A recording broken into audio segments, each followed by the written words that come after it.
Hi friends, நான் Tamilarasan. Welcome to stock hub. நம்மளுடைய YouTube சேனல்ல ஸ்விங் ட்ரேட் அண்ட் டெக்னிக்கல் அனாலிசிஸ்க்கு தேவையான கிளாஸஸ் எடுத்துட்டு இருக்காங்க. ஸோ யாருக்கெல்லாம் ஷேர் மார்க்கெட் பத்தி கத்துக்கணும் ஆசை இருக்கோ எல்லாருமே சப்ஸ்கிரைப் பண்ணுங்க. கூடவே நிறைய பேருக்கு ஷேர் பண்ணுங்க. அண்ட் தென் சப்ஸ்கிரைப் நிறைய பேர் பண்றது இல்லை. ஸோ தயவு செய்து சப்ஸ்கிரைப் பண்ணிட்டு எனக்கு சப்போர்ட் பண்ணுங்க. இந்த வீடியோ முடிஞ்சா ஹைப் ஏற்றி விடுங்க. ஓகே ஃப்ரெண்ட்ஸ், ஸோ இந்த வீடியோவில் ஒரு குறிப்பிட்ட கண்டென்ட் பார்க்க போகிறோம். இந்த கண்டென்ட்டை பார்த்து முடிக்கும் போது நிறைய பேருக்கு இப்போ ஒரு குழப்பம் இருக்கும். மார்க்கெட் ஏறுது இறங்குது சைட்வேஸில் போயிட்டு இருக்கு, எப்போ லாபத்தை எடுக்கணும், இந்த மாதிரி சூட்சமங்கள் தெரியாது. ஸோ இது ஏன்னா ப்ரொஃபஷனல் ட்ரேடருக்கு தெரியும். ஏன்னா அவங்க ரொம்ப நாள் மார்க்கெட்டில் கற்றுக்கிட்டு இருப்பாங்க. நானும் அப்படிதான் கற்றுக்கிட்டேன், எனக்கு யாரும் சொல்லிக் கொடுக்கல. பட் இந்த வீடியோவில் பிகினர்ஸ் அதை எப்படி அட்ரஸ் பண்ணுறது அப்படிங்கிறத சொல்கிறேன். ஸோ லாபத்தை புக் பண்ணுற சூட்சமும் கரெக்டான ஷேரை லாஸ்ட்ல போயிட்டு இருக்கும்போது பை பண்ற சூட்சமும் நான் சொல்லி தரப்போறேன். ஸோ ரொம்ப ரொம்ப இம்பார்ட்டன்டான ஒரு சாப்டர். ஸோ சப்ஸ்கிரைப் பண்ணிட்டு இந்த வீடியோ பத்தின கருத்துக்களை கீழே தயவு செய்து கமெண்ட் பண்ணுங்க.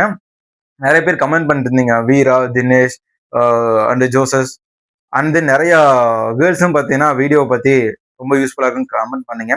பட் இப்போ ரீசெண்ட் டேஸா எந்த கமெண்ட்டும் இல்லை. ஸோ கமெண்ட் பண்ணாதான் இந்த வீடியோ உங்களுக்கு நல்லா இருக்கா இல்லையான்னு எனக்கு தெரியும். ஸோ கமெண்ட் பண்ணுங்க. ஓகே ஃப்ரெண்ட்ஸ், இந்த வீடியோல 4 இம்பார்ட்டன்ட் ஸ்டேஜஸ் ஆஃப் மார்க்கெட்டை பத்தி பார்க்க போறோம். 4 ஸ்டேஜஸ் நீங்க கேள்விப்பட்டிருக்கீங்களா? நீங்க ட்ரெண்டை பத்தி கேள்விப்பட்டிருப்பீங்க. Up trend, down trend, sideways trend அப்படின்ட்டு. பட் இதெல்லாம் ஸ்டேஜஸ். இந்த ஸ்டேஜஸ்க்கு ஒவ்வொரு பேரும் இருக்கு. First stage accumulation stage. Friends, இப்போ இந்த அக்குமுலேஷன் ஸ்டேஜை பத்தி நம்ம சொல்ல போறோம். இந்த ஸ்டேஜ்ல என்னென்ன பேட்டர்ன்ஸ் இருக்கும் அப்படிங்கிறதையும் இந்த வீடியோல கையோட பார்த்தரலாமா? ஓகே, அக்குமுலேஷன் ஸ்டேஜஸ்ல ஃபர்ஸ்ட் இருக்கிறது பார்த்தீங்கன்னா சைட்வேஸ் ஆன பிரைஸ் மூமெண்ட்ஸ். பிரைஸ் சைட்வேஸ்ல போயிட்டு இருக்கும். ஓகேவா? ஸோ இந்த கிராஃப் எப்படி இருக்குன்னு பார்த்தீங்கன்னா, பிரைஸ் ஒன்று மேல இருந்து கீழே வந்திருக்கும். மேல இருந்து கீழே இந்த மாதிரி சைட்வேஸ்ல சின்ன சின்ன ஏத்த இறக்கங்கள் இல்லைன்னா பெரிய ஏத்த இறக்கங்கள், இந்த மாதிரி பெரிய பெரிய ஏத்த இறக்கங்கள் இருக்கும்போது பார்த்தீங்கன்னா அந்த சார்ட், அந்த ஸ்டாக்கோடைய சார்ட்டை நல்லா ஜூம் அவுட் பண்ணி பார்த்தீங்கன்னா தெரியும், ஒரு பெரிய ரைஸ்ல இருந்து சின்ன சின்ன டவுன்ல இருக்கும், ஐஸ் அண்ட் டவுன்ஸ்ல இருக்கும். ஸோ இதுதான் அக்குமுலேஷன் ஸ்டேஜ். இந்த இடத்துல தான் நிறைய ப்ரொஃபஷனல் ட்ரேடர்ஸ் வாய்ப்புகள் இருக்கிறத பார்ப்பாங்க. ஏன்னா கம்மியான ரிஸ்க்ல ஒரு நல்ல ஷேரை எடுக்கலாம்.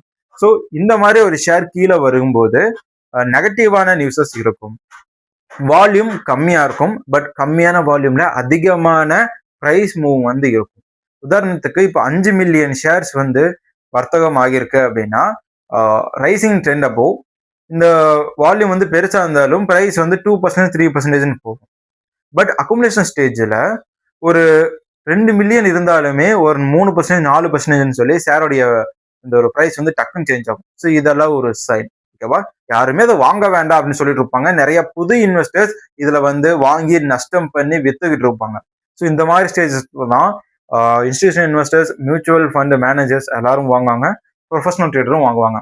ஸோ அப்போ நம்ம என்ன டெக்னிக் யூஸ் பண்ணணும்னா, பிரைஸ் ஹைல இருந்து கீழே விழுந்திருக்கும் இல்லைங்களா, அந்த லோல இருந்து மார்க் பண்ணிக்கோங்க. அண்ட் இந்த லோல இருந்து ஃபர்ஸ்ட் ஒரு நல்ல ஹையை கிரியேட் பண்ணியிருக்கும், அந்த ஹையை மார்க் பண்ணுங்க. ஓகேவா? ஸோ இந்த ஹை அண்ட் லோ இதை மார்க் பண்ணிட்டீங்களா? இந்த குறிப்பிட்ட ஷேர் எப்போ இந்த ஹையை பிரேக் அவுட் பண்ணிட்டு மேல போகுதோ அப்போ என்ட்ரி எடுங்க. ஸோ இந்த பிரேக் அவுட் 3 மாசத்துலயும் நடக்கலாம், 3 வருஷத்துலயும் நடக்கலாம். அப்படி நடக்கும்போது தான் உங்களுக்கு வாய்ப்பு. அப்போ பை பண்ணீங்கன்னா மேல போகும். ஏன்னா ஃபண்ட் மேனேஜர்ஸ் பல 100 கோடி 10,000 கோடியை ஒரு பங்குல போடுவாங்க. அப்படி போடும்போது அடிமட்ட விலையில தான் வாங்குவாங்க. ஓகேவா? அதே நேரத்துல அதனுடைய நியூஸஸ் எந்த மாதிரி பாசிட்டிவா கொண்டு போக வாய்ப்பு இருக்கா அப்படிங்கிறத பாருங்க. ஏன்னா பொதுவா ஸ்டாக்கோட பிரைசஸ் கீழே வரும்போது ப்ரமோட்டர்ஸ் நிறைய உறுதிமொழியிலிருந்து இருப்பாங்க. அதெல்லாம் கவனிச்சுட்டு முடிவெடுக்கலாம். Second, rising space. இது எல்லாருக்குமே தெரிஞ்சிருக்குங்க. பிரைஸ் இப்படி மேல ஏறிட்டே இருக்கும், அது ரொம்ப ஸ்டெடியா போயிட்டு இருக்கும். ஸோ இதோடைய சைன் என்னன்னு பார்த்தீங்கன்னா ஸ்டெடி ரைஸ் இன் பிரைஸ். சன்ரைஸ் பேர் மாதிரி இருக்குல்ல, அந்த மாதிரி தாங்க ஸ்டெடி ரைஸ் இன் பிரைஸ். பிரைஸ் மேல போயிட்டே இருக்கும். இதுல ஆஹா ஓஹோன்னு கம்பெனியை பத்தி ஏகப்பட்ட நல்ல விஷயங்கள் சொல்லிக்கிட்டு இருப்பாங்க. பாசிட்டிவான நியூஸ் இருக்கும், பாசிட்டிவான ரிசல்ட்ஸ் இருக்கும். அண்ட் தென் எப்போ வாங்கினாலும் ப்ராஃபிட், அந்த மாதிரி போயிட்டு இருக்கும். இப்போ நிறைய பேர் 100 ரூபால வாங்கியிருப்பாங்க. அப்போ ப்ராஃபிட்ல இருப்பாங்க. சரின்னு சொல்லி 150 ரூபால டவுன் வரும். திரும்பி ஒரு வாரம் கழிச்சு பார்த்தீங்கன்னா இந்த புல் பேக்ல இருந்து மேல போயிருக்கும். 200 ரூபா போயிரும். 250, 300. ஸோ அப்போ இங்க வாங்கினவங்களுக்கும் லாபம் இருக்கும். அவங்க என்ன சொல்லுவாங்க, அவங்க கிட்ட தெரிஞ்சவங்களுக்கு இந்த இடத்துல பை பண்ண சொல்லுவாங்க. ஷேர் நல்லா போயிட்டு இருக்கு, வாங்கி வச்சுக்கோ அப்படின்ட்டு. அவங்க வந்து இன்னொருத்தவங்க கிட்ட சொல்லுவாங்க. ஸோ இந்த மாதிரி வந்து பாசிட்டிவ்ஸ் ஓவர்லோட் ஆகி போயிட்டே இருக்கும். பட் கரெக்டான ட்ரேடர் இங்க வந்து 1,00,000 பங்குகளை வாங்குறாங்கன்னா இங்க ஒரு 50,000 பங்குகளை வித்துருவாங்க. இந்த இடத்துல ஒரு 20,000 பங்குகளை விற்பாங்க. 30,000 பங்கு வந்து சரி போற வரைக்கும் போகட்டுமே அப்படின்னு ஹோல்டு பண்ணுவாங்க. கரெக்டான சேல் சிக்னல் வரும்போது வித்துருவாங்க. ஸோ இது வந்து ரைசிங் ட்ரெண்ட். மூணாவது டிக்ளைனிங் ஸ்பேஸ் நினைப்பீங்க, அது கிடையாது, டிஸ்ட்ரிபியூஷன் ஸ்பேஸ். இதெல்லாம் சின்ன கான்செப்ட் மாதிரி இருக்கு இல்லையா? பட் பல கோடிகளை உருவாக்குற ஒரு ஸ்ட்ராட்டஜிஸ் தான் டிஸ்ட்ரிபியூஷன் ஸ்டேஜ். இந்த மாதிரி 4 ஸ்டேஜஸை பத்தி புரிஞ்சுக்கிற ஐடியாலஜி. ஒரு நல்ல சூதாட்டக்காரனுக்கு அந்த ஆட்டத்தை எப்போ நிறுத்தணும்னு தெரியணும். ஸோ இது வந்து லக்கி பாஸ்கர் படத்துல ஹீரோட அப்பா சொல்றது, அதே தான் ஷேர் மார்க்கெட். ரொம்ப அனுபவம் வாய்ந்த வார்த்தைகளா நான் அதை பார்த்தேன்.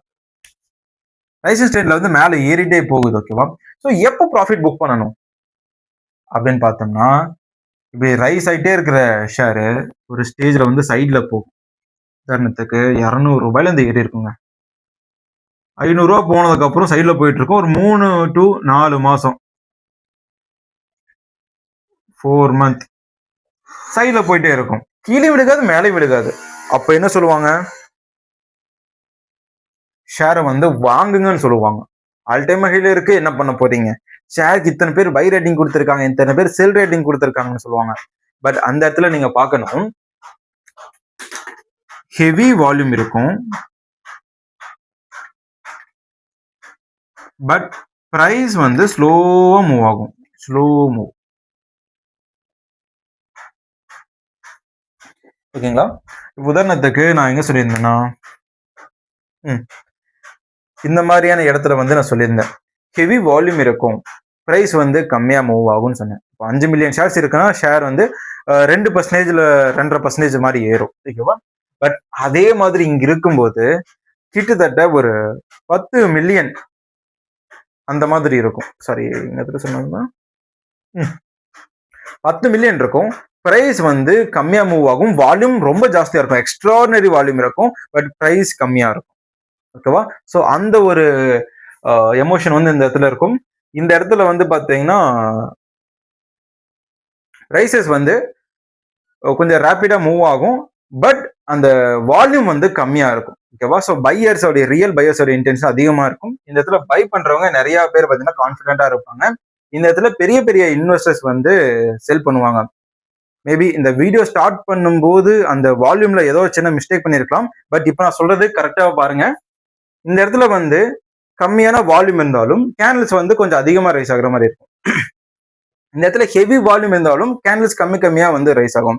நிறைய பேர் வந்து double top pattern, triple top pattern, அந்த மாதிரியான பேட்டர்ன்ஸ்லாம் இருக்கு இல்லையா? அந்த மாதிரியான பேட்டர்ன்ஸ்ல இந்த சைன் இருக்கும். நினைப்பீங்க, பாடி ஒரு 10 மில்லியன் பேர் வாங்கியிருக்காங்க, ஷேர் வந்து பாசிட்டிவ்ல இருக்கு நினைச்சு வாங்குவாங்க. பட் அந்த இடத்துல என்ன ஆகும்னு பார்த்தீங்கன்னா பிரைசஸ் வந்து கம்மியாகும், லாஸ் ஆகிறதுக்கான வாய்ப்புகள் இருக்கு.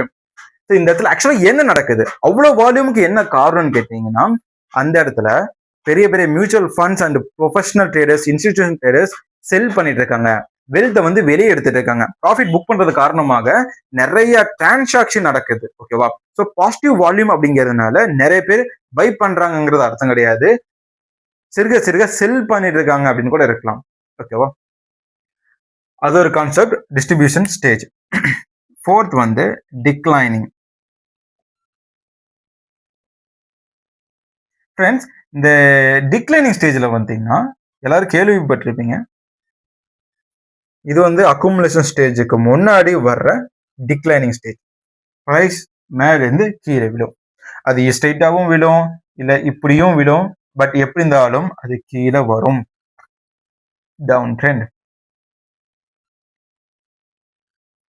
ஸோ இது நடக்கும்போது ஒன்று ஷேர் வந்து ஸ்கிராட்ச்ல இருந்து நல்லா மேலே ஏறி இருக்கும், இந்த மாதிரி மேலே ஏறி இருக்கும். மேலே அதுக்கப்புறம் சைட்வேஸ் மார்க்கெட்ல போயிருக்கும். ஸோ இதுக்கு சைட்வேஸ் மார்க்கெட்டுக்கு அப்புறம் டவுன் ட்ரெண்ட் ஸ்டார்ட் ஆகும். ஸோ இந்த டவுன் ட்ரெண்ட்ல ஒன்று அந்த ஸ்டாக்ல இருக்கிற ட்ரெண்ட் வந்து குறைஞ்சிருக்கலாம். ஒரு விஷயம். 2வது விஷயம், போதும் இது வரைக்கும் போதுன்னு சொல்லி பை பண்றத ஸ்டாப் பண்ணிட்டு இன்னொரு நல்ல ஸ்டாக்ல வந்து முதலீடு பண்ணியிருக்கலாம். 3வது முக்கியமான விஷயம் என்னன்னா, நெகட்டிவான நியூஸஸ் இல்ல நிர்வாக குளறுபடிகள். நிறைய நேரங்கள்ல நெகட்டிவ் நியூஸஸ் ஸ்ப்ரெட் ஆகாது. பட் பிரைஸ் உடனே ரிஃப்ளெக்ட் பண்ணும். ஏன்னா, நீங்க வந்து ஒரு 1,00,000 கோடி வச்சிருக்கீங்க அப்படின்னா, நீங்க வந்து சரி 1,00,000 ஷேர்ஸ் உங்க கையில வச்சிருக்கீங்க அப்படின்னா, அந்த ஷேர்ல ஏதோ ஒரு தவறு நடக்க போகுது. அந்த கம்பெனில வந்து ஏதோ விவகாரம் போயிட்டு இருக்கு அப்படின்னா, ஃபர்ஸ்ட் அது யாருக்கு வந்து பிரச்சனை? உங்களுக்கு தான் பிரச்சனை. ஏன்னா 1,00,000 கோடி ஷேர்ஸ் நீங்க அதுல வச்சிருக்கீங்க. ரூ. 1 இருந்தாலும் 1,00,000 கோடி உங்களுக்கு நஷ்டம். ஸோ அந்த கம்பெனில பிரச்சனை இருக்குன்னா சைலண்டா எல்லா ஷேர்ஸையும் வித்துட்டு வெளியே வருவீங்க. ஸோ அந்த மாதிரி நிறைய இன்வெஸ்டர்ஸ் வந்து பண்ணுவாங்க. நியூஸஸ் வெளியே வர்றதுக்கு மார்க்கெட்டுக்கு வர்றதுக்கு முன்னாடியே அவங்க வந்து வெளியே வந்திருப்பாங்க. நீங்க வேணா பாருங்க, எந்த ஷேருடைய பிரைஸும் உச்சாணி கும்பல இருக்கும்போது நெகட்டிவ் நியூஸ் வராது. அப்படி வந்த ஒரே ஷேர் அதானி ஷேர்ஸ் மட்டும்தான். பட் அதுக்கப்புறம் பாத்தீங்கன்னா பிரைஸ் ஆல் டைம் ஹைல இருக்கும்போது நெகட்டிவ் நியூஸஸ் வந்திருக்காது. பிரைஸ் வந்து ஒன்னு மிட் ரேஞ்ச் ட்ரேட் ஆயிட்டு இருக்கணும், இல்லைன்னா அக்குமுலேஷன் ஸ்டேஜ், இல்லைன்னா டிக்ளைன் ஸ்டேஜ்ல போயிட்டு இருக்கும்போது வந்திருக்கும். காரணம் என்னன்னா, இதுக்கு முன்னாடியே நியூஸ் போயிருக்கு, அவங்க வித்துட்டு இருக்காங்க அப்படின்ட்டு. ஓகே, இந்த டிக்ளைன் ஸ்டேஜ்ல கவனிக்க வேண்டியது சின்ன சின்ன ஹைஸ் அண்ட் லோஸ் இருக்கும், ஹெவி வால்யூம்ல பெரிய பெரிய கேண்டில் இருக்கும், பிரைசஸ் இறங்கும், நெகட்டிவான நியூஸஸ் எல்லாமே வரும். ஸோ இதுதான் டிக்ளைனிங் ஸ்டேஜஸ் உடைய ஒரு சிக்னல். இந்த டிக்ளைன் ஸ்டேஜ் எப்போ முடியும்னு பார்த்தீங்கன்னா, அக்குமுலேஷன் ஸ்டேஜ் ஸ்டார்ட் ஆகும்போது heavy volume, lower low and lower high. lower அதாவது நம்ம கேண்டல்ஸ்டிக்ஸ் உடைய இதை பத்தி பார்த்தோம், சைன் ஆஃப் கேண்டல்ஸ்டிக்ஸ்னு சொல்லிட்டு. அதுல higher high, higher low, lower low, lower high பார்த்தோம். ஸோ இது ஒரு லோனா இந்த லோவை உடைச்சிட்டு இங்க ஒரு லோ வரும். இந்த பேட்டர்ன்ஸ் தான் வரும். இந்த இடத்துல ஹையர் ஹை பேட்டர்ன்ஸும் ஹையர் லோ பேட்டர்ன்ஸும் வரும். Higher high, higher low, lower low, lower high. அப்புறம் லோவர் ஹை தனியா இருக்குங்க, மேல இருந்து பார்க்கும்போது லோவர் லோ, லோவர் ஹை அந்த மாதிரி வரும். சரியா? ஓகே ஃப்ரெண்ட்ஸ், இதுதான் 4 இம்பார்ட்டன்ட் ஸ்டேஜஸ் ஆஃப் மார்க்கெட். அதுல இந்த மாதிரியான ட்ரேட்கள் எடுக்கிற வரைக்கும் உங்களுடைய பணம் சேஃப். அதுக்கப்புறம் நீங்க வந்து முடிவு எடுத்துக்கிறதும் ப்ராக்டிஸ் எடுக்கிறதும் உங்க கையில இருக்கு. தேங்க்ஸ் ஃபார் வாட்சிங். டாடா, பாய்.